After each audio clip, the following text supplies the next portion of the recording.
It was the funeral today of one of the little girls murdered in Southport, an Elsie Stancombe. Now, all funerals are extremely sad occasions, obviously, but when it's the funeral of a child, especially in such tragic circumstances, something about the small coffin and the toys really does touch your heartstrings. But as I saw this covered on the news, one question sprung to my mind which the mainstream media seem to have completely forgotten about. Why are things such as this happening in modern Britain? The powers that be don't seem to want us to ask that question anymore. You don't see it anywhere. However, they're too busy showing us footage of them arresting rioters after the fact, and they're quite happy about that.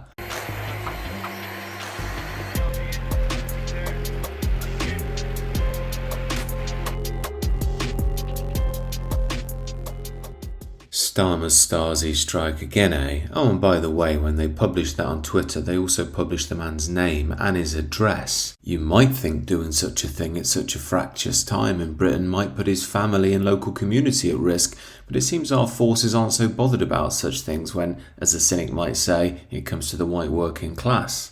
But we all know it's one rule for them and one rule for others, i.e. lefties like the founder of Hope Not Hate, who claim that Muslim women were having acid thrown in their faces during the riots. Do you think he's been prosecuted? Oh, of course he hasn't, but remember, he's a good liberal person, so he honestly got something wrong, not like you horrible bigots. And it's this whole environment that gets my spidey senses tingling with regards to modern Britain and what's really going on. Will we ever truly know what happened in Southport, or will it be buried beneath the noise of the riots? Now, there are several things I'd like to state here, but can't really because it's an active case, so I think we should all keep a keen eye on the outcome of all of this to figure out if there was a racial element going on here, to figure out what really was at the heart of this suspected killer. Then the next thing to watch will this whole thing be remembered for this brutal murder and what ultimately happened and why? Or because of the riots? That's a major question which tells us a lot about the landscape we live in this day and age.